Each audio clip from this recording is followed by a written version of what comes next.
Welcome to JMeter tutorial. Today in this tutorial we are going to explore the JMeter thread group and elements like config elements, timers, assertions and listener.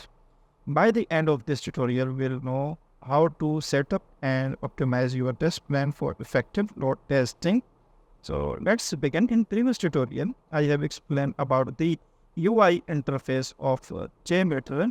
In the test plan, first when you open the JMeter, you will see the test plan by default this. Now, right click on this add and thread group, click on thread group. Thread group represents the core of your JMeter test, defining the number of virtual users that JMeter will simulate. The number of threads sets the total number of virtual users that JMeter will simulate.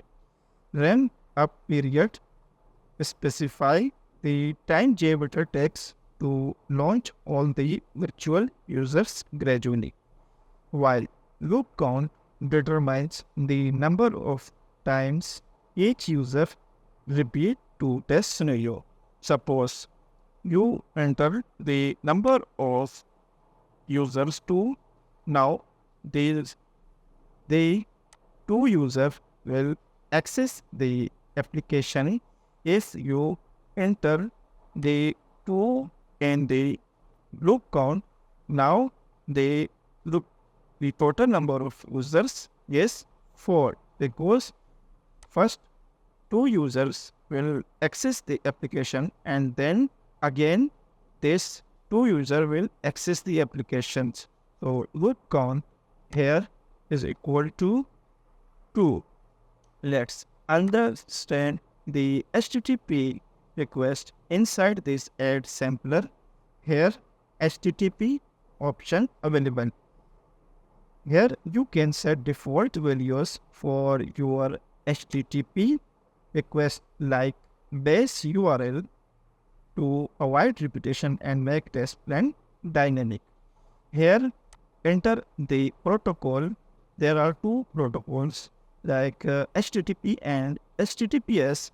Here you need to enter the HTTPS and then enter the server name or IP and then enter the port number. And here multiple HTTP requests are available. Get, host and head put. In the path option, suppose you want to perform the load testing on dashboard. Here you just need to enter the IP and then enter the /home. So you can perform the load testing on home. In upcoming tutorial, I will explain how you can set up here in HTTP request. Inside this request, here timer option are available. Different timers are available. Constant timer. It will add delays between requests to simulate real users' behaviors and prevent overwhelming the server.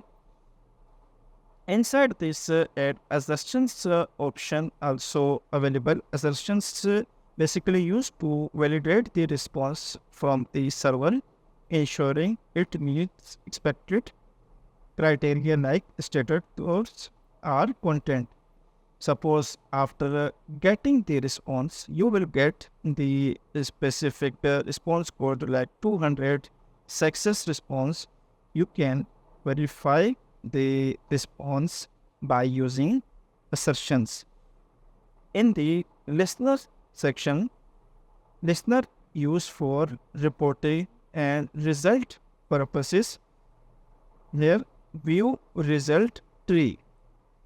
View result tree collects and displays test result, providing insight into performing metrics and test success. In the view result tree, you can view the either the request is passed or failed, and Also, you can verify the response code here. That it's for today's tutorial on the thread code and request. If you like this tutorial, please subscribe to SQ World. Don't forget to click the bell icon so you never miss our latest tutorials. Thanks for watching and see you in the next tutorial.